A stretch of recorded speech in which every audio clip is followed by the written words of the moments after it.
Génial. Ah, bonjour Mickaël, bienvenue sur Bonjour. Là on discute. Bonjour Nassim. Très heureux de te recevoir. Alors Mickaël, tu es psychologue, psychanalyste Ouais, aussi. Et puis, on mentionnait le terme juste avant, expert en pratique numérique. expert dans les pratiques numériques, expert dans les mondes numériques. Voilà, ça fait maintenant quasiment 25 ans, 30 ans que je me suis penché sur ce sujet passionnant qui ne cesse de se renouveler et je trouve ça à chaque fois très intéressant comme spécialiste, disons, de la psychologie humaine et qu'est-ce que les mondes numériques viennent révéler de l'humain. Complètement. Et puis en plus, il y a 20-25 ans, je dirais pas que c'était les balbutiements parce que ça existait depuis déjà presque une décennie, voire même plus. Mais c'était le tout début. Et tu as dû voir une évolution qui est quand même assez fulgurante, hein.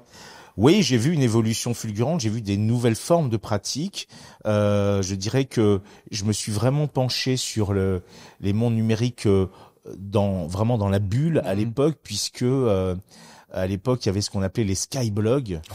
Hein, J'ai bien connu ça. tu te souviens? Ah ouais. T'en avais un peut-être J'en aussi. avais un, absolument, où Voilà, mettez les photos de vacances avec les potes et tout, tu vois.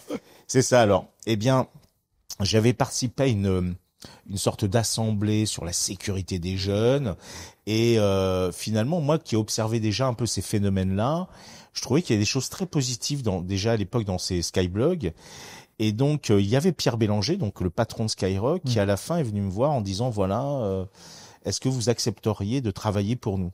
Et donc pendant 8 ans j'étais le directeur de la cellule psychologique des skyblogs. Incroyable. Et donc, ça m'a permis vraiment de mieux comprendre la manière dont les adolescents, par exemple, jouaient avec leur blog, Mm. en faisaient une forme de véritable espace de presque de laboratoire de construction identitaire. Et donc, c'est vrai que j'ai toujours voulu essayer aussi de m'immerger un petit peu dans ces pratiques-là, mieux comprendre ce que ça voulait dire à l'époque, en tout cas des adolescents. Mais alors tu mentionnes Skyblog et les considérations psychologiques qu'il pourrait y avoir derrière. Donc c'était déjà quelque chose qui intéressait les personnes qui créaient ce genre de plateforme. Oui, alors pour dire les choses, pourquoi on fait appel à un psy? C'était à cette époque-là assez intéressant parce que finalement, alors intéressant et un peu grave, Ouais. mais toujours d'actualité, c'est-à-dire qu'au fond, nous avions avec la population adolescente, hein, évidemment aussi des ados qui évoquaient des choses graves comme le suicide, scarification, automutilation et autres. Et il y a eu des annonces de suicide faites sur Skyblog et malheureusement réalisées. Et donc le service de modération était complètement, on va dire, renversé, Bien sûr. déprimé, Ouais. et il fallait que je vienne. Donc je me suis retrouvé à être une sorte de modérateur psy, c'est-à-dire que le service de modération m'envoyait les articles inquiétants, Mhm. et moi je rentrais en contact Ah oui. carrément avec les adolescents D'accord. pour leur dire, en disant on est inquiet, etc. Et en même temps, ça m'a permis de comprendre, j'ai envie de raconter une petite anecdote assez étonnante, où une adolescente avait évoqué avec un article très très fort sur son désir d'en finir avec la vie, puis une image hyper choc d'une jeune femme nue dans une baignoire de sang. Et puis moi je rentre en contact avec elle, et puis je dis voilà, on est inquiet.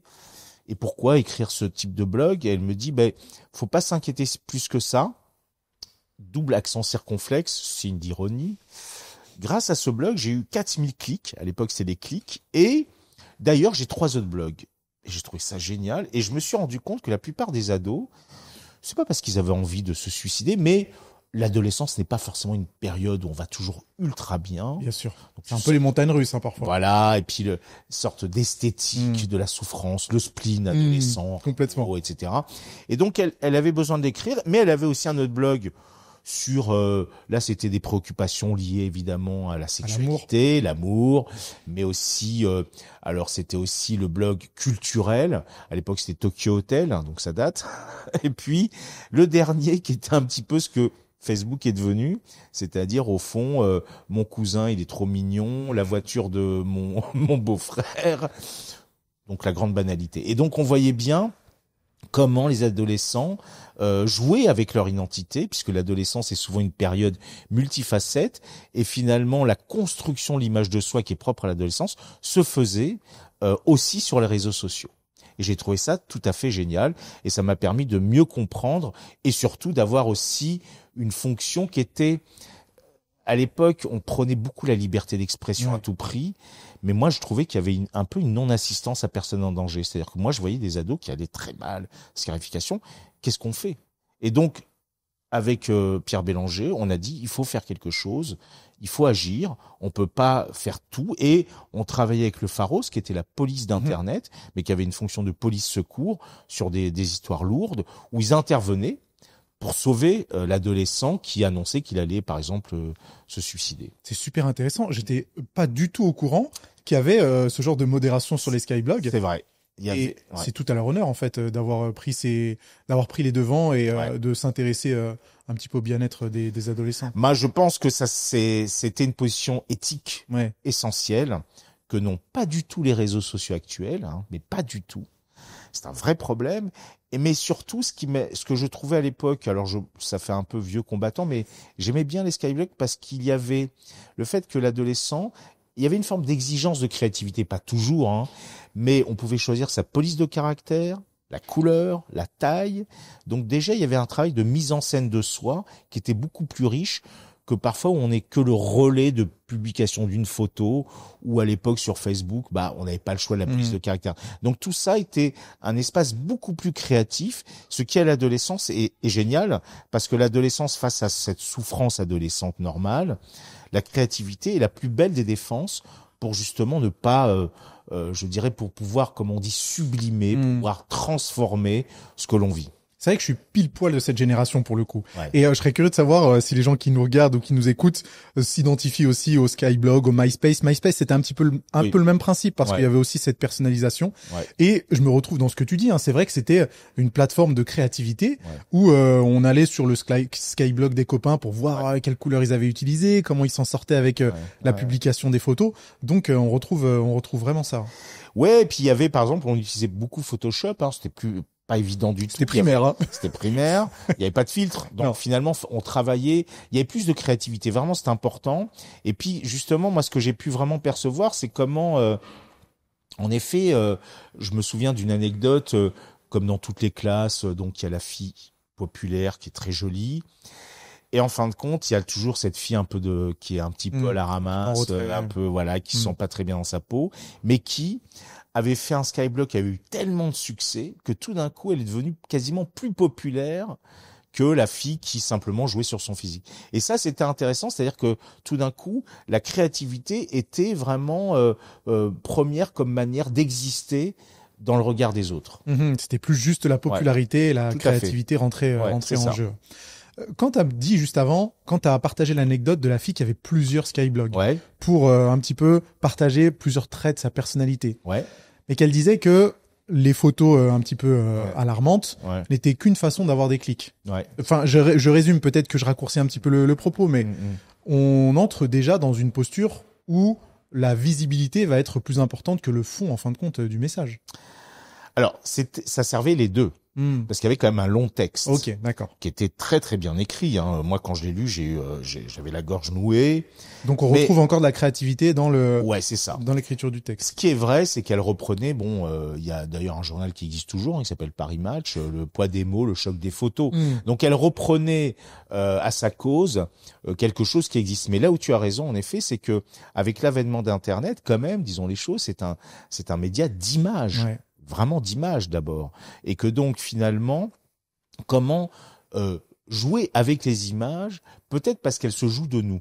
On était quand même dans une transition d'une génération télé, qu'on a tous été, c'est-à-dire avec un rapport très vertical, je crois ce que je vois, etc. Et tout d'un coup, avec l'avènement des jeux vidéo, mais aussi d'Internet, il y avait cette possibilité, enfin, de redevenir acteur de l'image, d'avoir une main mise sur l'image, tout en reprenant les mêmes codes aussi qu'on pouvait retrouver dans certains journaux ou à la télévision, c'est-à-dire vraiment l'image choc qui permet d'accrocher la personne. Ce qui est pas toujours top, évidemment, mais finalement, ça permettait aussi, entre autres à cette adolescente, d'avoir ces 3000 clics. C'est intéressant parce que dans ce que tu dis, accroché avec une image choc, on retrouve le langage d'aujourd'hui sur les réseaux sociaux où on parle de hook, donc en anglais carrément crochet, c'est ça. Où on va trouver des images qui interpellent le plus pour que les personnes regardent la suite du contenu. Ça, c'était une petite aparté, mais c'est drôle de voir que ce langage existait déjà il y a plusieurs décennies. Bien sûr, oui, et je pense que parce que le circuit d'image va toucher d'un point de vue émotionnel avec une certaine puissance que l'écrit. Quand je lis un livre, je vis des émotions évidemment, mais finalement elles vont toucher quelque part des zones beaucoup moins préfrontales, sans être un spécialiste des neurosciences. L'image, elle, a un langage qui va toucher de manière beaucoup plus forte. Et c'est vrai que finalement, c'est un petit peu ce qui se passe. Oui, bien sûr. C'est-à-dire que là, nous sommes inondés d'images, voire même, on va rechercher des images, parfois avant tout choc, comme une manière peut-être, étrangement pour certains en tout cas, de se sentir moins déprimé. Parce que l'image qui angoisse, étrangement, peut avoir un impact sur le fait qu'on va être moins triste. Comme la musique d'ailleurs, il me semble. Ouais. Bon, moi non plus, je suis pas spécialiste en neurosciences, mais c'est ce que j'ai cru entendre quelque part. Alors bon, du coup, toi, t'es carrément aux premières loges pour un petit peu analyser ou en tout cas voir l'évolution de notre comportement face aux écrans. Et ce que ça peut produire sur nous. Alors ça pourrait être facile de taper sur les écrans en disant bon tout est merdique, ça a été une invention incroyablement mauvaise, mais en réalité j'imagine que c'est plus nuancé. Et selon toi, comment ce comportement a évolué face aux écrans, ou plutôt comment est-ce qu'on le vit différemment? Voilà.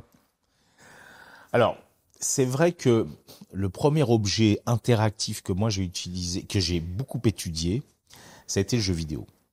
D'ailleurs, c'est intéressant parce que le jeu vidéo au début a été quand même terriblement diabolisé, malheureusement encore.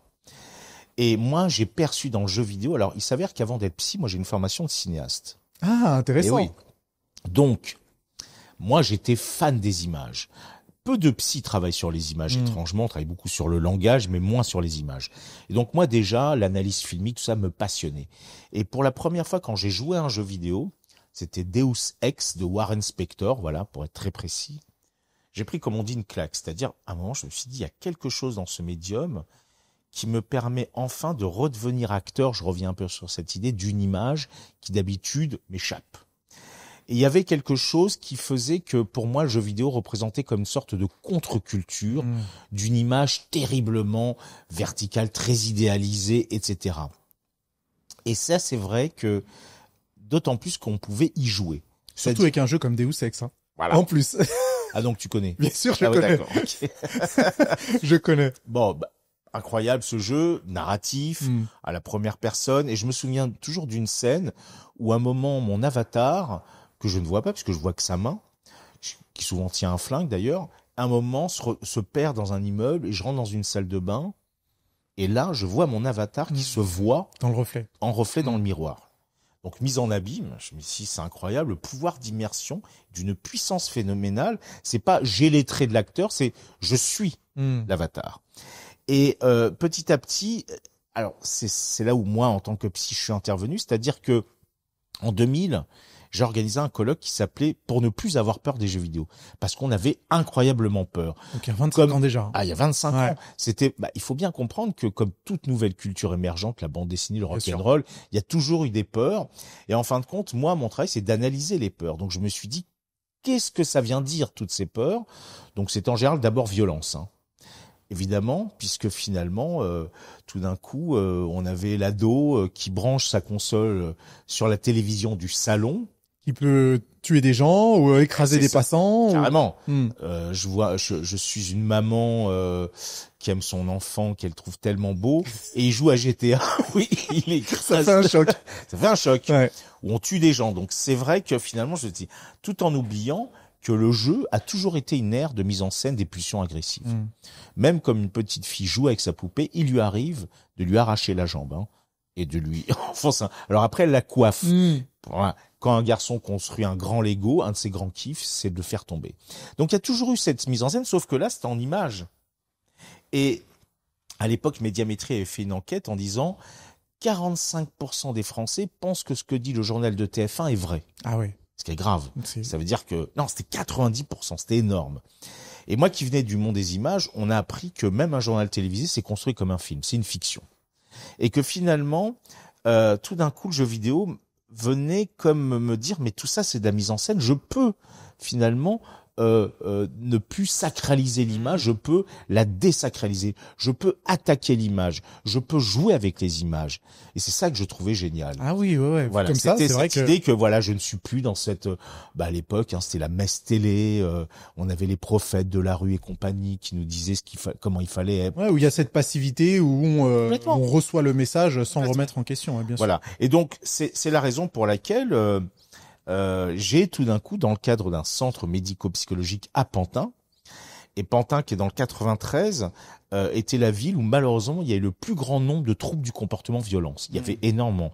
J'étais un des seuls hommes, donc je recevais énormément de jeunes que certains appelleraient racailles, et avec qui j'ai adoré travailler. Et c'est là où je me suis dit, tiens, pourquoi ne pas utiliser des jeux vidéo pour soigner? Et donc, j'ai ramené une console de la PlayStation 1 et j'ai commencé à utiliser le monstre comme outil thérapeutique avec des résultats. Bon, j'ai publié pas mal d'articles, des livres là-dessus, où justement, j'utilisais quelque part la violence des jeux vidéo tels qu'on l'imagine pour aider des jeunes qui eux-mêmes parfois avaient des comportements violents. Ils ont dû être surpris de ce genre de énormément. Alors, à un moment, j'étais devenu après le psy qui console, c'était bon. Ah ouais, et même au point où les parents entendaient parler de cet atelier, parce que c'était complètement nouveau. J'étais le pionnier en France à faire ça. Et à dire, oui, on aimerait bien que notre enfant participe à l'atelier jeux vidéo. Quel jeu vidéo dois-je acheter pour soigner mon fils? Comme quoi, il suffisait de pas grand-chose pour faire basculer la tendance. Et donc, ce qui est vrai, alors à l'époque, disons les choses, l'industrie, qui était quand même en ligne de mire, a dit, oulala, tiens, ce psy est intéressant, on va l'aider. Donc, j'avais une armoire où j'avais 400 jeux. J'avais énormément de jeux. Donc, et là, ça serait long à raconter, mais par exemple, c'était un laboratoire de recherche pour moi. Donc, j'avais un jeune qui avait un problème d'eczéma très grave, mais très inhibé. 90% de son corps était couvert d'eczéma. Et il a joué à Burnout Revenge. Jeu de voiture où tu fais des crashs, des crashs, tout simplement. Des accidents de dingue. Il a joué 1 an, son eczéma a totalement disparu. C'est incroyable. Un truc de dingue. J'ai mis très longtemps à comprendre ce qui s'est passé, au point où j'ai même contacté la Fédération française de pédiatrie. J'ai un traitement et c'est burn-out. C'est burn-out. Ils m'ont jamais, évidemment, répondu. Ouais, bien sûr. Donc voilà. Donc j'ai utilisé plein de jeux, même les Sims, qui est un jeu incroyable, où les filles jouaient énormément, mais qui permettait aussi vraiment un espace de projection. Et donc je me suis rendu compte que voilà. Donc c'est vrai que, comme tu l'as compris, je me suis toujours dit, arrêtons d'avoir peur des écrans, mais faisons des écrans des alliés. Thérapeutiques, éducatifs, etc. Et je suis finalement devenu une sorte de psy-gamer ou docteur gamer, comme puisque j'ai fait quelques vidéos pour une chaîne concurrente qui s'appelle Combini, docteur gamer, où tout d'un coup je raconte comment un adolescent hyper coincé s'est décoincé grâce à GTA, par exemple. Et tu penses que c'est grâce à cette projection, justement? Cette projection et ce contrôle qu'on peut avoir à l'intérieur de le contrôle qu'on peut avoir de son avatar, qui nous permet de briser certaines barrières et de se retrouver dans cet individu proactif qui va prendre en main son destin. Je pense qu'en effet, ça serait la partie entre guillemets visible, c'est-à-dire de se dire voilà, je reprends le contrôle sur quelque chose, mais dans le jeu vidéo, ce qui est intéressant, c'est qu'à l'inverse, par rapport à ces théories sur la violence, il y a des règles. On peut pas tout faire. Même d'ailleurs, c'est intéressant parce que dans GTA, dans les derniers GTA, le niveau de police est très élevé. Et il y a eu des études qui ont montré qu'un joueur n'aime pas qu'il y ait une impunité de son avatar. Il a besoin qu'il y ait des répercussions. Qu'il y ait des répercussions, qu'on lui résiste. Il y a très très longtemps, il y a cette pub Sega, c'est plus fort que toi. Donc il y avait cette idée que quand je joue contre la machine, j'ai besoin qu'elle me résiste. Sinon, c'est un peu inquiétant. Mais au-delà, alors c'est là où ça devenait plus compliqué, c'est-à-dire que chez certains jeunes, on pourrait se dire que au fond, pour certains, si je devais résumer, on peut se dire qu'il y a un conflit intérieur, que quelque part il y a un conflit par rapport, je sais pas, on va dire au monstre qui peut être en moi. Eh bien, le jeu vidéo va me permettre de combattre d'une certaine manière ce monstre-là, à travers des boss, à travers toutes sortes de situations. Okay, j'ai utilisé beaucoup de jeux narratifs, ICO, Shadow of Colossus, donc c'est splendide comme jeu, Fable de Peter Molineux, donc des jeux où il est possible d'affronter des situations qui finalement étaient comme des ruses, des prétextes contre des situations intérieures qu'il vivait et il pouvait jouer avec. Parce qu'il faut bien comprendre, il y a un grand théoricien du jeu qui s'appelle Winnicott, qui était un psychanalyste pédopsychiatre, qui disait « Le jeu est aussi en soi un espace thérapeutique ». Et donc c'est ça, c'est que j'utilisais tout simplement le jeu, sauf que d'habitude certains utilisaient d'autres types de jeux. Moi j'ai utilisé le jeu vidéo. C'est assez exceptionnel. C'était génial. D'être précurseur aussi comme ça. Ah oui, ça a été super, oui. Et puis maintenant, je suis considéré comme le père, donc j'ai plein de jeunes psychologues, infirmiers ou autres qui s'inspirent de tout ça, qui maintenant créent des ateliers jeux vidéo dans des institutions pédopsychiatriques. Et aujourd'hui, justement pour rester sur le jeu vidéo, est-ce que tu continues à avoir cette approche-là? Est-ce que tu as aussi un œil où tu vas regarder un petit peu les jeux vidéo qui vont sortir et comment ils pourraient être utilisés dans ce cadre-là? Alors, donc je vais peut-être en parler un moment parce que j'ai créé donc quelque chose qui s'appelle l'école des héros. Et donc le psychologue qui travaille sur place, on a un atelier jeux vidéo le lundi matin. Lui, c'est un gamer, mais impressionnant. C'est-à-dire que même les jeunes qu'on reçoit pour addiction aux jeux vidéo sont peut-être moins addicts que lui. Maximilien, on le salue. Je te salue. Et donc finalement, donc là, c'est un peu aussi à nouveau un laboratoire, c'est-à-dire qu'il y a des nouveaux jeux qui sortent, qui vont permettre d'expérimenter des choses, dont le message, disons les choses, plus on avance, plus on a des jeux vidéo d'auteur. On a vraiment des jeux vidéo qui vont aborder des thématiques, la séparation, la relation aux parents, toutes sortes de choses, et que donc on va pouvoir leur proposer pour voir ce que ça donne chez eux.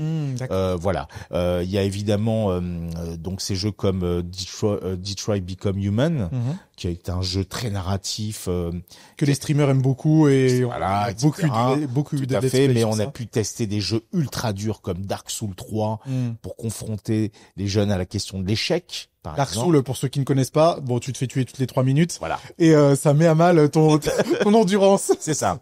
C'est-à-dire comment la capacité à persévérer peut justement se traduire en ce type. Et la frustration. Et la frustration. La rage même. Mais bon. Mais donc c'est intéressant de voir que finalement il est possible d'utiliser ces choses-là. Donc oui, dans le cadre de l'école des héros, on teste énormément de nouveaux jeux qui sont en train de sortir justement pour pouvoir au contraire envisager un jeu qui à la base n'est pas vendu pour cela, mais qui peut servir cette cause-là. Est-ce que tu estimes que les mythes et les idées reçues qu'il y avait il y a 20 ans continuent de perdurer, ou au contraire on a une éducation qui est un peu différente, ou en tout cas on a fait des progrès là-dessus? Alors au jour d'aujourd'hui, j'ai envie de te dire non, malheureusement, puisqu'encore ce matin j'ai goûté la radio concernant un fait divers d'un jeune qui a commis qui a assassiné quasiment une animatrice dans un collège. Bon, le jeu vidéo est l'éternel coupable. Il y a 1 an et demi, avec les émeutes qu'il y a eu dans certaines banlieues après la mort de Naël, on a accusé à nouveau le jeu vidéo. Emmanuel Macron, Trump aussi à une époque. Donc ça veut dire qu'au fond, malheureusement, quand on est confronté à quelque chose de très compliqué, de complexe, d'humain, eh bien, il faut trouver un coupable. Donc, il y a une sorte d'économie d'une réflexion beaucoup plus poussée. Et moi, en tant que psychologue, quand j'ai affaire à des situations où des jeunes qui vont mal, évidemment, ou qui viennent, c'est parce que, disons les choses, les parents, je suis un peu perçu comme le psy qui travaille sur la question des écrans, sur trop d'écrans. Et c'est toujours très étrange parce que évidemment, les parents arrivent, ils jouent trop, ou il est trop sur les réseaux sociaux, etc. Mais sauf que moi, je pousse un peu la réflexion, bien sûr. Réflexion, l'entretien. Et qu'est-ce qui se passe? Je découvre qu'il y a beaucoup d'autres problèmes derrière. Et donc, ce que moi je dirais, c'est que l'écran fait écran.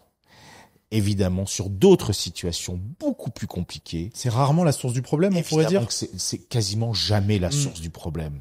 Je pourrais affiner cette chose-là, parce que c'est vrai qu'il y a des choses dernièrement qui nous font dire que, à travers certains algorithmes qui harcèlent la personne, qui vont peut-être le conforter dans des problématiques de dépression, d'anorexie avec les fameux skinny talk, on peut se dire que ça peut avoir un impact. Mais néanmoins, pour moi, le jeu vidéo, qui est peut-être la dernière pratique un peu poétique, je trouve, dans le monde du numérique, c'est important de se dire que accuser le jeu vidéo, c'est vraiment, d'après moi, un raccourci très dangereux, qui paradoxalement, de manière un peu folle, peut arranger l'ado rebelle, qui va se dire ouais, moi je suis un rebelle, je joue aux jeux vidéo, etc., etc. Mais non. Et il faut savoir que par exemple, sur les histoires de la violence, Erfurt, Columbine, VTech, où des jeunes ont commis des massacres de masse, étaient des gros gamers. Hein. Columbine, je me rappelle que le coupable c'était les jeux vidéo. C'était le jeu vidéo. Il y avait aucune question là-dessus. Sauf qu'on a un peu mis de côté que c'était des jeunes qui souffraient de schizophrénie paranoïaque. Et qu'en gros, il y a eu un effet, ce qu'on appelle de rencontre, entre une pathologie très très lourde, très dangereuse, et un jeu vidéo, où il a été envisagé simplement comme une procédure. C'est-à-dire que lui, il tuait sans aucun affect. L'être humain, tuer n'est pas jouer. Hein, je veux dire, concrètement, c'est pas donné à tout le monde. C'est des gens qui, quand même, ont des problématiques très lourdes, et que finalement... penser que le jeu vidéo leur permettrait, je dirais, de passer à l'acte, c'est un raccourci terrible. Donc faisons très attention. Et moi, en tant que psychologue, ça me heurte d'autant plus parce que moi, je suis confronté à des gens, alors pas des criminels, hein, bien sûr. Dans le cadre de mon cabinet, j'ai pas ça, mais des gens qui eux-mêmes sont des gamers. Et j'ai envie de dire, paradoxalement, la plupart des grands gamers que j'ai rencontrés, c'est plutôt des garçons plutôt inhibés, qui ont un peu peur, bien sûr. Réservés, bon, un peu ce qu'on appelle la caricature du geek ou du nerd, qui n'ose même pas parfois te regarder dans les yeux. Quoi. Ouais, bien sûr. C'est intéressant. Après, peut-être que cette génération de politiques qui trouve le jeu vidéo le coupable parfait, c'est des personnes qui ont potentiellement pas grandi avec les jeux vidéo. Je me mets moi un petit peu à la place de tout ça. Ouais. J'imagine bien que jamais je pourrais dire que le jeu vidéo est le coupable parce que moi-même j'ai grandi avec les jeux vidéo et que je baigne dedans littéralement depuis plus de 30 ans. Donc et tu m'as l'air d'aller plutôt très bien. Je vais très bien. Tu vas très bien. Et je retrouve cette poésie dans les jeux vidéo évidemment depuis que j'ai commencé. Bien sûr. Ouais. Donc écoute, je sais pas quel âge tu as précisément. J'ai 37 ans. Alors tu sais que tu es plus âgé que Gabriel Attal. C'est vrai. Et Gabriel Attal déteste les jeux vidéo. Il n'a jamais vraiment joué à un jeu vidéo. Il est beaucoup sur les réseaux sociaux, mais il n'a jamais joué à un... Alors, est-ce que c'est lié au milieu dont il vient ? Macron n'est pas très âgé. Il aurait pu jouer à un jeu vidéo. Alors, moi, je vais te faire une confidence, parce que j'ai eu l'occasion de rencontrer une certaine dame qui s'appelle Brigitte Macron, avec qui j'ai longuement parlé, qui a une sainte horreur des écrans et des jeux vidéo. Ah oui, d'accord. Je pense que toutes les tendances, parce que à une époque, j'étais un peu à la mode. Arrêtons de diaboliser les jeux vidéo, arrêtons de diaboliser les écrans, allons un peu plus loin. Et puis, il y a eu un vent de panique, un vent moral, hein, disons les choses, où tout d'un coup, à nouveau, tout ça, c'est la faute des écrans, des jeux vidéo, des réseaux sociaux. Alors, pour les réseaux sociaux, on pourrait y revenir. Mais néanmoins, il y a quelque chose quand même qui fait que Brigitte Macron, dans l'ombre, est très influente, et d'ailleurs étrangement sur la question des jeux vidéo, et elle a mis en même temps en avant la question des uniformes à l'école. Ça fait penser à quelque chose d'un peu réactionnaire, c'est lié à son âge, c'est lié, etc. Donc voilà, moi je sais que, ayant eu l'occasion de voir un petit peu par moi-même, que derrière il y a une sorte de position très réactionnaire d'une grand-mère inquiète. Je voyais pas les choses comme ça. Bon, peut-être que ça changera. Ce sera amené à changer de toute façon. J'espère, parce que c'est vrai que c'est dommage et c'est triste que sur des histoires aussi compliquées mais violentes et qui heurtent l'émotion, il y a toujours ce réflexe très émotionnel qui existe malheureusement aussi dans le racisme. On va trouver un raccourci pour expliquer quelque chose. Et ça, c'est toujours très inquiétant parce que c'est agiter les peurs. Et agiter les peurs, c'est jamais une bonne idée. Ouais, mais ça fait marcher l'algorithme, dont on pourra reparler juste après. C'est vrai. Si on dézoome un petit peu par rapport aux jeux vidéo, est-ce que tous les écrans sont égaux ? C'est-à-dire que consommer du cinéma, des jeux vidéo, un écran d'ordinateur, une télévision ou un écran de smartphone, ça a la même incidence et potentiellement les mêmes effets sur notre comportement. Alors, ce qui est très compliqué, c'est que tu as nommé le dernier écran qui est le smartphone. Parce que ce qui se passe, c'est qu'on fait tout maintenant sur le smartphone. On regarde la télé. C'est vrai que du coup notre consommation d'écran, c'est majoritairement, voire même exclusivement les smartphones. Ouais. C'est majoritairement du smartphone, réseaux sociaux. Ce qu'on fait le plus sur le smartphone, c'est les réseaux sociaux et les messageries. Ouais. Bon, donc un besoin d'être en contact avec l'autre. C'est vrai. J'ai fait une vidéo sur mon autre chaîne YouTube et je parlais des écrans et j'avais regardé mon temps d'écran et il était partagé entre réseaux sociaux et messagerie. Mais oui. Donc j'avais Instagram, YouTube et WhatsApp. C'est ça. C'était les 3 applis les plus utilisées. C'est ça. Donc c'est vrai que moi-même, alors moi je suis sur TikTok, j'avoue. Bon, parfois j'ai besoin parfois de me vider un peu la tête après 8 patients dans la journée. Voilà. Ouais. C'est la déconnexion. C'est la déconnexion qui me permet de me voilà. Bon, néanmoins, ce qui est vrai, c'est que voilà. Alors maintenant, évidemment, on pourrait se dire que, par exemple, si je pense à la télévision dans le salon, c'est encore un lieu où on peut regarder ça en famille. Alors, il faut savoir que un des programmes que les gens regardent le plus en famille, c'est quand même un peu la télé-réalité, en tout cas à l'époque, ce type d'émission.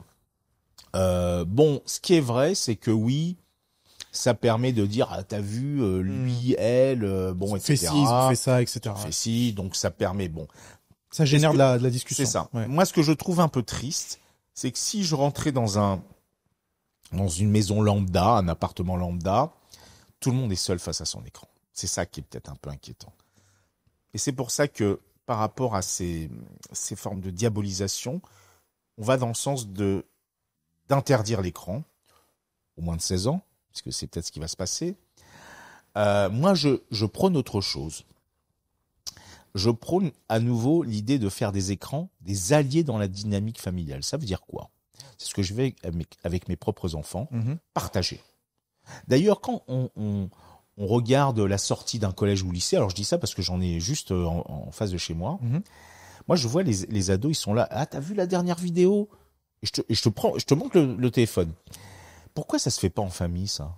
Pourquoi on ritualiserait pas une fois par semaine que papa, maman, le frère et la sœur, de manière un peu caricaturale, dit tiens, j'ai vu ça aujourd'hui comme vidéo, ça m'a bien plu, j'ai vu ça cette semaine, qu'est-ce que vous en pensez? C'est ce que j'ai fait, je me souviens, mon fils avait, 15 ans, il m'a dit ouais papa, sur YouTube, j'ai vu une vidéo de Ninho, le rappeur. J'ai dit vas-y, montre. Donc déjà, j'ai pris le temps.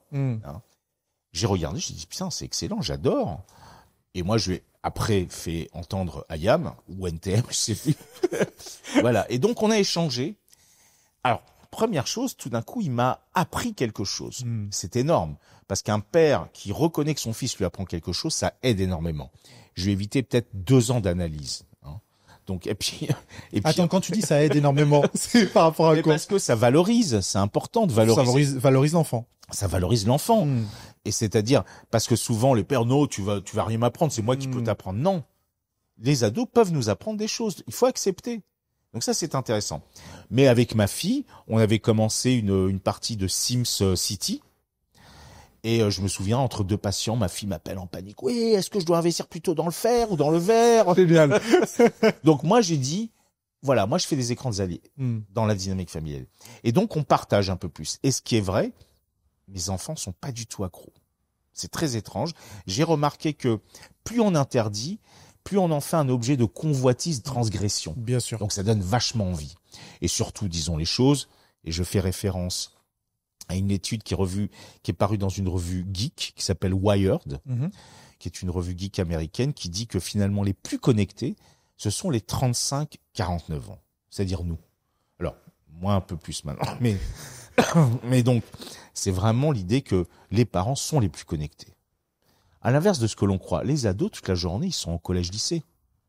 Ils rentrent peut-être qu'ils parfois ils sont connectés, mais disons, ils sont sur Snap. Ouais. Pourquoi? Parce qu'ils veulent continuer à parler avec les potes en dehors du groupe, etc. Mais c'est vrai que oui, il y a des excès chez certains. C'est une période un peu d'excès parfois.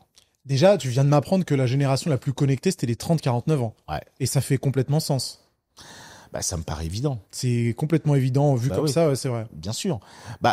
Nous, on est toute la journée déjà face aux écrans, etc. On a le temps. On peut perdre notre temps. C'est bon. L'adolescent. Et on perd notre temps. On perd parfois. Parfois, on l'assume moins. Je sais qu'il y a des études qui ont montré la culpabilité à passer trop de temps sur les réseaux sociaux. Mais néanmoins, on peut. Ce qui est vrai, c'est qu'après, évidemment, de manière un peu caricaturale, le père, le portable à la main, qui dit j'en ai marre, t'es tout le temps sur le portable. Lui-même l'est. Donc c'est pour ça que je dis arrêtons de cliver la famille et pourquoi pas partageons. D'accord. Donc partager les écrans et les utiliser comme un moyen de provoquer de la discussion, de l'échange, du partage, bien sûr, et d'en apprendre un petit peu plus les uns des autres. C'est ce que je pense, c'est que par exemple, évidemment, il y a des vidéos inquiétantes, il y a des choses comme ça, et souvent, à l'adolescence c'est normal. Il y a des fois, on a envie d'avoir sa bulle à soi. Il faut la respecter, mais néanmoins, ça peut être aussi l'occasion de parler. Et puis, je pense que déjà, c'est ce qui se passait avec l'éducation à l'image. On disait, il faut parler de ce que l'on voit. Et pourquoi ne pas parler de ce que l'on voit sur les réseaux sociaux, entre autres, puisque c'est ce qu'on fait le plus souvent. Tiens, j'ai vu cette vidéo-là, etc. Ça me pose des questions. Maintenant, il y en a qui regardent les infos, les jeunes se renseignent. Malheureusement, parfois, il y a des fake news. Donc, tout ça, ce sont aussi des occasions de parler et que l'éducation au numérique, que peut-être les collèges-lycées devraient le faire de manière un peu plus intelligente. Mais pourtant, c'était la promesse des réseaux sociaux de nous connecter, entre guillemets. Qu'est-ce qu'on en fait de cette promesse? Elle est pas tenue, en tout cas. Non, du tout. Du tout. Alors, mon dernier livre s'appelle Les réseaux asociaux. Donc, quand même, là, je me suis lâché. Non, il y avait une promesse. Il y avait d'abord une première promesse que je trouvais assez géniale. Nous, en France, vivons bien, vivons cachés. Enfin, on peut se montrer. On peut se montrer tel qu'on est. Mais très rapidement, qu'est-ce qui s'est passé? C'est qu'on se montrait pas tel qu'on est, on se montrait tel qu'on aimerait être.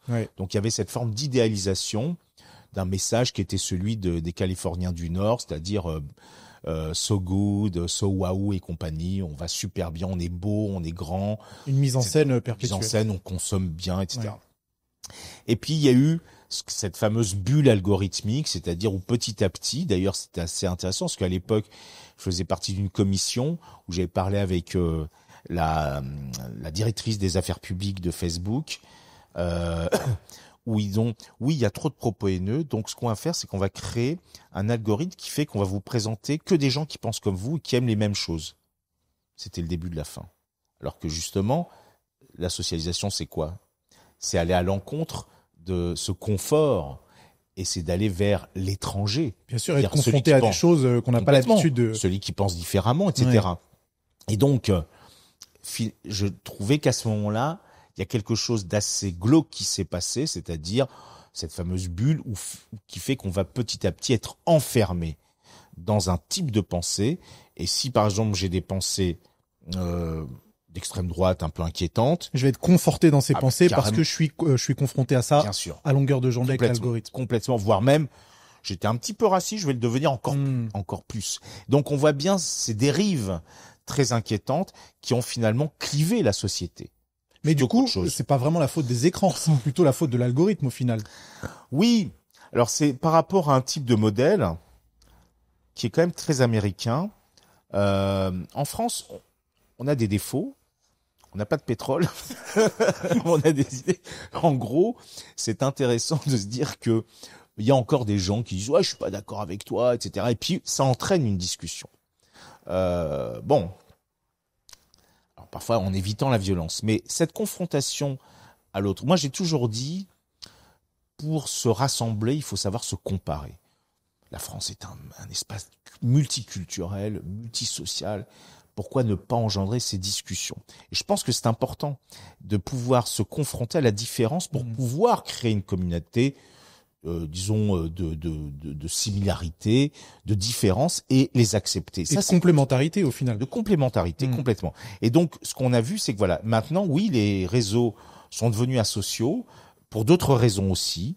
Moi qui travaille beaucoup plutôt avec les adolescents et plutôt avec aussi les adolescenteux, c'est terrible parce que les modèles qu'on leur propose, entre autres à travers certaines influenceuses, leur montrent quelque chose qui fonctionne un peu comme la pub, le désir d'être comme, surtout que c'est très proche, mais la culpabilité de ne jamais y arriver.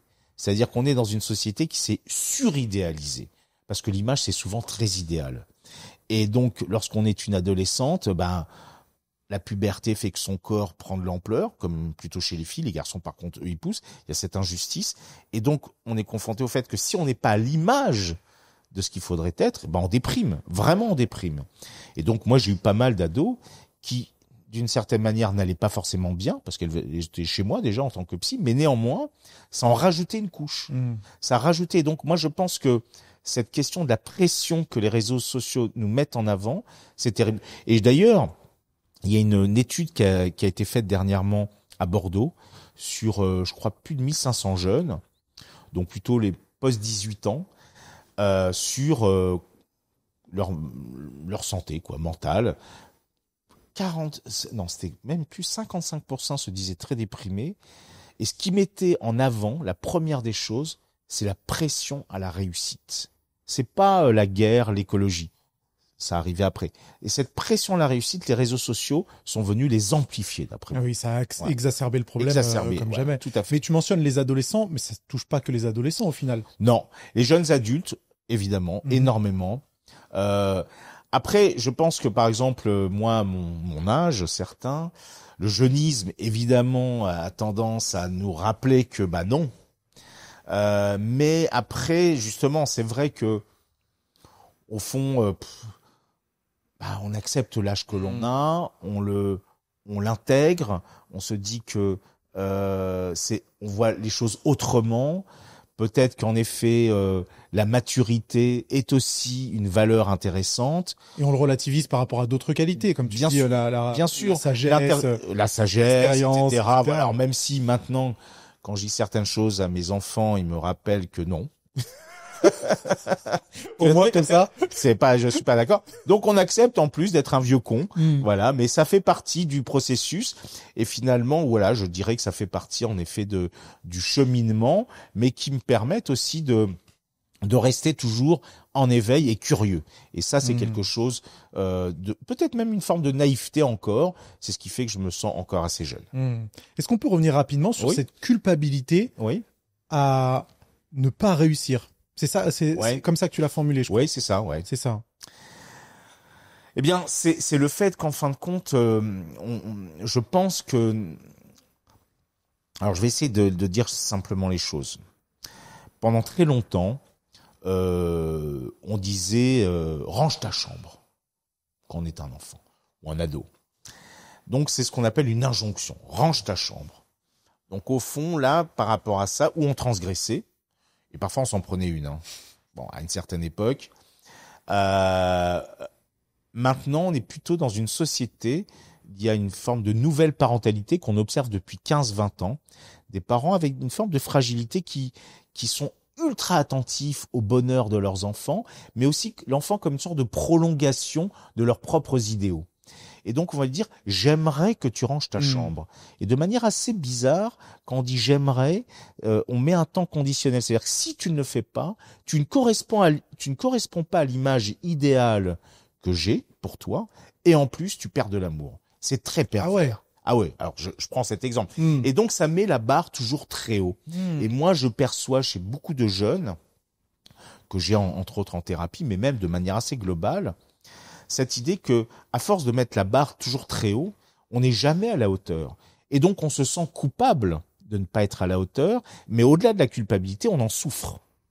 Et par exemple, c'est terrible à dire, alors c'est un peu, je casse un peu l'ambiance, mais quand même, c'est que les tentatives de suicide chez les jeunes ont explosé.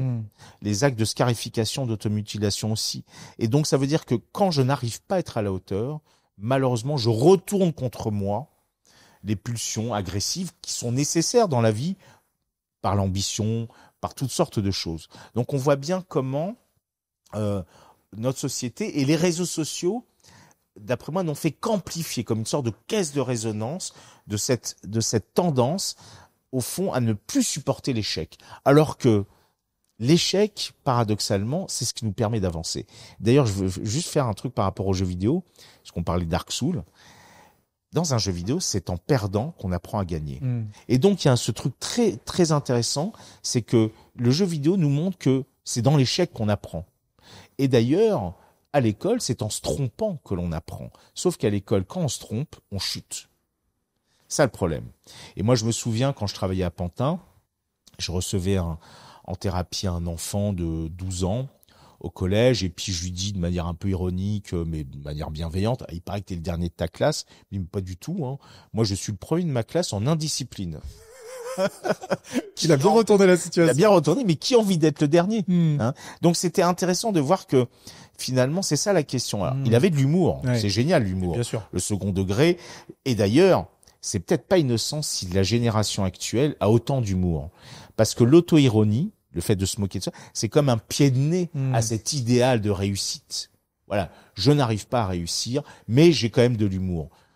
Je trouve que c'est un excellent moteur créatif face à cette sorte de tyrannie d'un idéal. Complètement. Et cette culpabilité de ne pas réussir, on est d'accord que l'algorithme l'a complètement exacerbé, et les réseaux asociaux, forcément, ont pesé aussi dans ce problème-là. Oui, alors c'est vrai que les réseaux sociaux nous montrent évidemment des images voilà, qui correspondent à quelque chose. Bon, alors c'est plus compliqué. J'ai pas peut-être totalement bien saisi ta question. Est-ce que tu peux la réitérer? Ouais, bien sûr. Je disais que cette culpabilité de ne pas réussir, elle est évidemment exacerbée par l'algorithme et par les réseaux asociaux. Et quand je dis asociaux, c'est parce que on est confronté de manière solitaire à son écran, qu'on partage pas parfois ses considérations, ses questionnements avec les autres, et qui fait que, étant donné qu'on est isolé, on a l'impression d'être encore plus en situation d'échec. Oui, alors ce qui est vrai, c'est que d'un côté, alors moi j'ai envie de différencier, parce que par exemple dans les réseaux sociaux, j'attaque vraiment frontalement Instagram. D'accord. Ah oui, pour moi ça a été Instagram, c'est quelque chose de... Est-ce qu'on met Instagram et TikTok dans le même panier ou? Non, et non. Moi je mets pas... Il faut savoir d'ailleurs étrangement que toutes les techniques un peu diaboliques de captation de l'attention sont donc étudiées à Stanford aux États-Unis. Et c'est par exemple Instagram qui a commencé. TikTok n'a fait qu'exacerber ce qu'il faisait. Ah ouais? J'aurais dit le contraire. Ah ben non, parce qu'en effet l'algorithme de TikTok est vraiment mais moi j'ai trouvé ça TikTok très intéressant, c'était du micro YouTube au début. Oui. Il y avait une exigence de créativité. Alors parfois c'était pas très bon, mais néanmoins, je trouvais ça intéressant. Je dis ça parce que ma fille faisait des Musical.ly. Et moi, j'adorais. Elle me faisait des trucs. Je suis tombé des nues. Après, c'est devenu TikTok.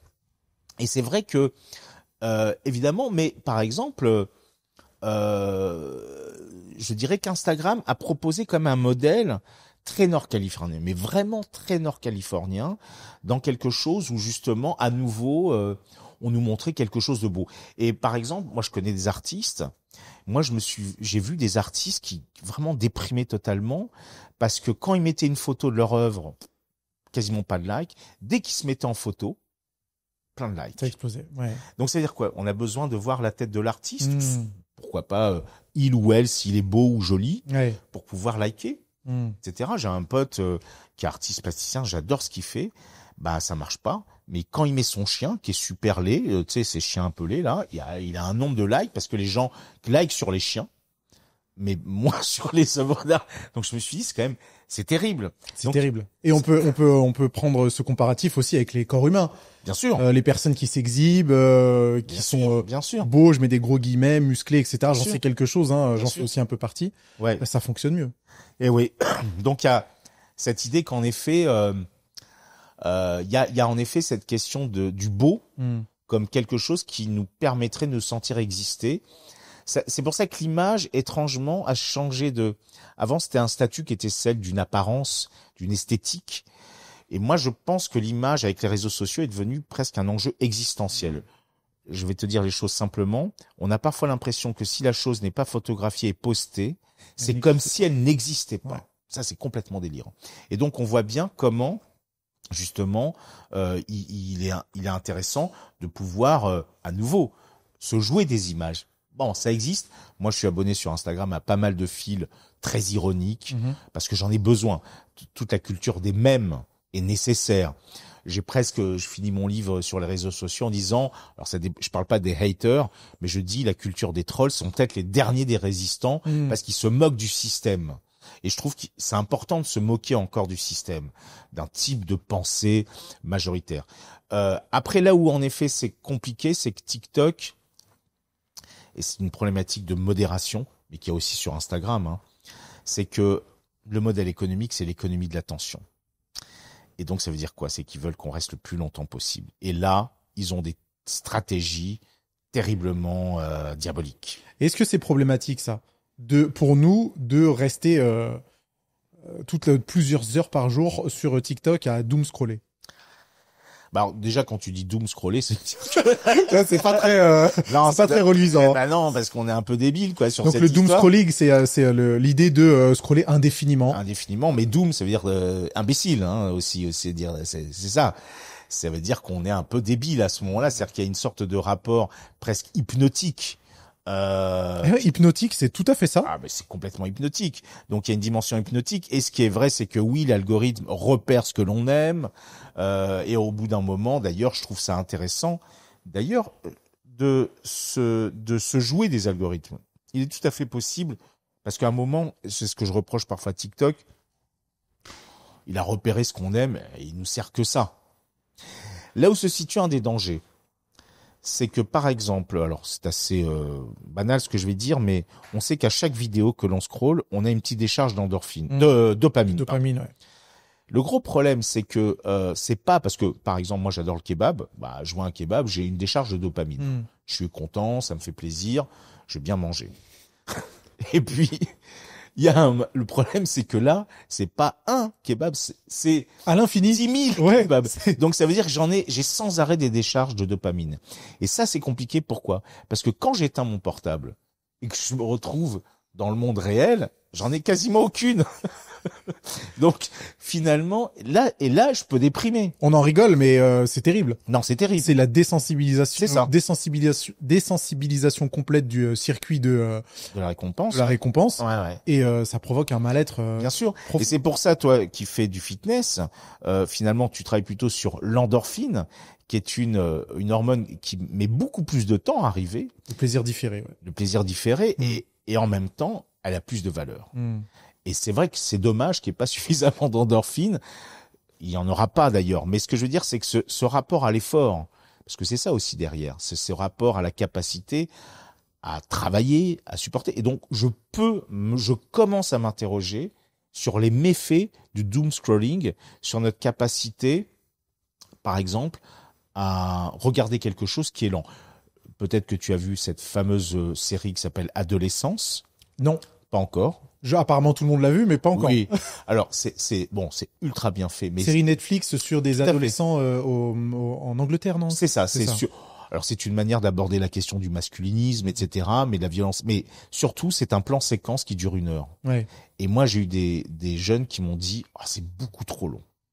Et là, je me suis un peu inquiété parce que le fond est génial. On est pris par la série, mais par contre, oui, la forme est assez lente par rapport au montage cut propre aux vidéos. Donc c'est vrai qu'à un moment ou un autre, on peut se dire, à force d'être là-dedans, à quel point je vais avoir plus d'incapacité à me concentrer, à supporter la frustration, etc., etc. Mais tu sais que j'ai des personnes dans mon entourage Oui. qui, lorsqu'elles regardent des vidéos sur TikTok, vont constamment garder le doigt appuyé pour les passer en accéléré. Ouais, je sais. Constamment. Ouais. Sans aucune exception. Ouais, c'est terrible. Donc ouais, là on peut se poser. J'espère que pour cette vidéo, on regardera à la vitesse normale. Alors, Mickaël, j'ai une mauvaise nouvelle parce que je crois que les podcasts, beaucoup de personnes les consomment en x2. En x2. Que ce soit sur Spotify ou sur YouTube. Ouais. D'ailleurs, Spotify ont rajouté cette option. Ouais. Beaucoup de personnes les consomment en x2. C'est triste parce que finalement, alors moi je connais des gens qui le font. J'arrive et je dis mais c'est quoi, c'est un dessin animé de Walt Disney parce qu'on dirait Mickey ou Daisy, je sais pas quoi. Non. Mais même au-delà de la déformation de la voix, le rythme n'est plus du tout le même. Et je dirais pas que ça transforme les propos, mais t'as plus la même ambiance que. Mais non, c'est ça. Et je crois que voilà, c'est notre rapport au temps. Et d'ailleurs, c'est assez intéressant parce que j'ai pu lire dernièrement dans une revue qui s'appelle ADN, qui est plutôt bien faite sur la pratique numérique des jeunes, que les générations Z ou Alpha commencent à vouloir revenir vers des occupations plus slow, comme ils disent. Donc le crochet, la couture, la poterie ou autre, mais peut-être aussi parce que beaucoup de choses vont trop vite. Malheureusement, l'écologie, disons le dérèglement écologique. Et donc, voilà, je veux aussi revenir vers quelque chose. Donc, j'ai envie de faire confiance à cette nouvelle génération dans sa capacité à un moment à revenir vers quelque chose. On prend le temps. Mais de toute façon, j'imagine que tout est cyclique. Donc probablement qu'il y aura un peu une résurgence de ces activités manuelles et un peu plus lentes. Mais c'est vrai que j'aurais tendance à dire qu'il y a une génération qui a un peu été sacrifiée par les réseaux sociaux, par cet algorithme, tout ça, parce que ça a complètement déréglé non seulement notre attention, mais aussi le rapport qu'on pourrait avoir aux autres. Ouais, je suis d'accord. Donc ouais, pas terrible. C'est le titre d'un livre, Le numérique fait ressortir nos fragilités. Ah non, je connais pas. Non. Ok. C'est pas grave. C'était quelque chose que j'avais dans mon sur mon pense-bête. Pour dézoomer encore une fois sur tous les écrans, qu'est-ce que l'évolution des écrans raconte de notre époque et raconte de nous? Cette volonté justement de tout accélérer, ou cette volonté de se renfermer, cette volonté de s'évader dans un monde virtuel? Qu'est-ce que ça peut raconter sur nous? Ta question qui paraît anodine est très compliquée, très complexe.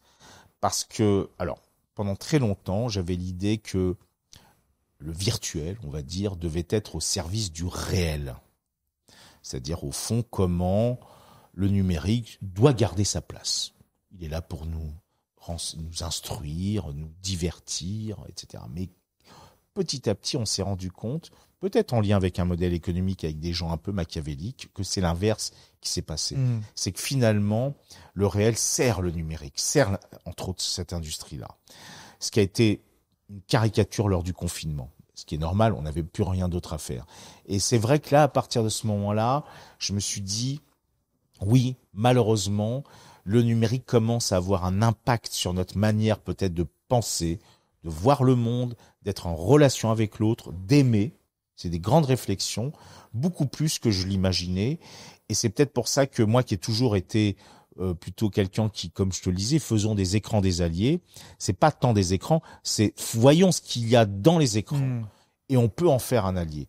Mais le problème, c'est que oui, je pense qu'il y a des espaces, et pour moi les réseaux sociaux malheureusement deviennent, alors je parle pas de tous les réseaux sociaux, YouTube reste un espace d'une très grande diversité. Mais quand je vois, alors même si on pourrait dire Instagram, TikTok aussi, mais néanmoins, on voit bien comment il commence malheureusement de manière très insidieuse, à nous faire penser autrement les choses, voire même à nous conforter dans des idées mortifères, mauvaises. C'est ça. Et c'est là où ça devient inquiétant. Ouais. Comment tu imagines le futur de notre consommation avec les écrans? Je sais pas si tu as regardé un petit peu ce qui se passait avec les mondes virtuels, pas la réalité augmentée, mais la réalité virtuelle tout simplement. Est-ce que ça peut avoir une incidence encore plus profonde sur le changement de nos comportements? Alors là où c'est compliqué, c'est que en ce moment, le futur, c'est l'IA. C'est vrai qu'on en discutait juste avant. Ah oui, c'est l'IA quand même. C'est l'IA où là, il y a petit à petit des investissements colossaux.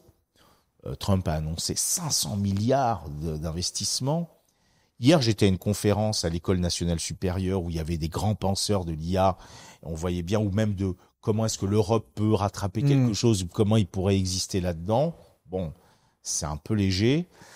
Donc, ce qui est vrai, c'est que je pense que malheureusement, alors je dis malheureusement parce que certaines études montrent que l'IA, c'est génial dans le domaine de la recherche, dans le domaine de la santé parfois, dans certains domaines, mais que par contre, ce qui permet surtout d'engendrer énormément de monde, c'est ce qu'on appelle les IA conversationnelles, qui d'abord dépensent de manière énergétique des choses, ça devient assez délirant, très inquiétant. Une requête égale, je sais pas combien de même au point où Sam Altman a dit arrêtez de dire bonjour à ChatGPT, parce que ça, il vous répond, ça consomme énormément. Mais surtout, il y a eu Microsoft, d'ailleurs, c'est intéressant, a publié une étude en montrant qu'à force d'utiliser ChatGPT ou d'autres, eh bien, on commence à avoir une défaillance dans notre capacité de raisonnement et dans notre créativité. Et ça m'inquiète parce que je le repère en plus chez des gens que je connais. J'ai même un ami scénariste et je vois, on a commencé à travailler ensemble sur un truc et puis il m'a sorti en, je sais pas moi, 10 minutes une nouvelle série. J'ai dit, mais attends, c'est bidon, j'ai l'impression d'avoir déjà vu. Et c'est ça le problème. Et donc, moi, j'ai très peur de cette forme d'uniformisation parce que quand on crée, parce que moi, par rapport à tout ça, ça m'arrive d'écrire aussi. Bien sûr. De la fiction. Quand, par exemple, tu écris quelque chose, tu vois, et puis tu te dis, ah, je sais pas, là, j'arrive pas, là, j'ai un trou, j'ai un blanc. Mais ce blanc est nécessaire parce que parfois, ça peut être le lendemain. Ah, mais oui, c'est ça. Ce temps-là est nécessaire pour pouvoir s'approprier un processus créatif. Et si on supprime ce temps-là? Si on supprime ce temps-là, on va donner à une IA le fait qu'elle va nous servir de prête à penser, voire même elle va peut-être même penser et créer à notre place. Et ça m'inquiète, vraiment. Donc, j'ai envie d'être optimiste, mais là, pour le coup, donc, je fais confiance aux artistes. Par exemple, je trouve que les artistes vont peut-être nous montrer les dérives, vont pouvoir jouer avec l'IA comme elle se joue de nous. Et c'est pour ça que, encore une fois, je prône le jeu vidéo. Parce que le jeu vidéo, justement, c'était cette manière de pouvoir jouer avec une représentation qui est l'image, qui est la créativité, pour pouvoir justement se l'approprier. Et en tant que psychologue, qu'est-ce que tu en penses de l'IA? Et même des écrans en général et des réseaux sociaux. Parce que pour certains, ça fait même office de thérapeute. Alors ça ne devrait pas l'être, on est d'accord. C'est une grave dérive. L'IA psy, il y en a de plus en plus. Alors c'est ce qu'on appelle, alors c'est intéressant parce qu'il y a un grand économiste américain qui a dit on va quitter l'économie de l'attention, on va être plutôt maintenant dans ce qu'on appelle l'économie de l'intimité. C'est un nouveau business. Il faut savoir que Character AI a une fréquentation de 90 millions de personnes par mois. C'est une IA aussi. C'est une IA de caractère où je peux créer un avatar. Ah, ok. Une sorte de poupée avec qui j'ai des relations sexuelles, intimes, psy, tout ce que je veux. Je peux même l'utiliser comme comptable. Je peux tout faire. Et finalement, la question, c'est qu'au bout d'un moment, ok, ça vient montrer peut-être que la personne souffre un peu de solitude, mais elle va s'enfermer dans une solitude, mais en se disant, un peu comme dans le film Her de Spike Jonze, enfin, j'ai rencontré la femme idéale. Sauf que donc ça voudrait dire que la femme idéale, peut-être qui passe à côté de moi, je l'aurais jamais vue. Ouais. Donc c'est ça le problème. Moi, ce qui m'inquiète, c'est que moi, j'avais à nouveau cette idée que le virtuel est là pour servir le réel. Et à nouveau, c'est l'inverse qui est en train de se passer. Donc l'économie de l'intimité. Ouais. L'économie de l'intimité, ça veut dire qu'on va commencer à avoir des relations tellement intimes avec des IA, parce qu'il faut savoir que quand, par exemple, ChatGPT n'a pas de mémoire, si je rajoute de l'argent, parce que je paye, elle aura de la mémoire. Et donc, petit à petit, elle va commencer à s'adapter à notre manière de penser. Et ça va donner des dialogues. Moi, je le vois déjà avec certaines personnes proches de moi qui me disent, mais... elle me connaît, quoi. Elle me connaît, donc elle sait beaucoup mieux que toi. Ah ouais.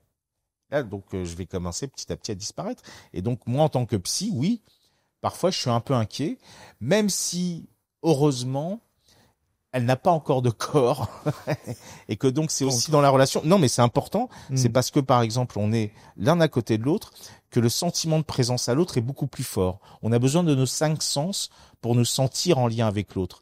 Le gros problème, c'est que, à force d'être dans un rapport simplement audiovisuel, l'autre, on le ressent moins. Ça donne pas envie, mais on verra comment les choses évoluent. Oui, c'est ça. Moi, je pense qu'il faut arriver à se dire qu'il y a des bonnes choses. Et puis surtout, nous en Europe, parce qu'hier dans cette conférence, il y avait un homme qui disait ouais, nous en France, on a trop de CSA, trop de CNIL, tous ces freins. Mais je dis heureusement qu'il existe en France, entre autres, et même en Europe, il y a des positions philosophiques et éthiques qui nous permettent de faire un peu attention et de dire voilà comment on peut remettre à la place cette techno pour qu'elle nous serve et non pas l'inverse. C'est vrai qu'on voit tout ça comme un frein, toutes ces régulations comme un frein au développement, mais au contraire, c'est un garde-fou qui Bien sûr, c'est un garde-fou, complètement, totalement. Ouais, on est content d'être en Europe, parfois. Ouais. Mickaël, c'était génial. C'était une super discussion. Merci. On a abordé plein de sujets très, très intéressants. On mettra le lien de tous tes livres en description. Oui, et puis si on peut parler de l'école des héros. Oui, complètement, ouais. Parce que quand même, c'est un truc génial. Je termine juste là-dessus. Voilà. Bien sûr. Donc l'école des héros, c'est pour des jeunes qui ont des formes d'addiction aux jeux vidéo en ligne. Bah, c'est pas n'importe qui. Ils ont souvent des HPI, un peu troubles du spectre autistique, etc. Des mecs qui potentiellement sont très bons.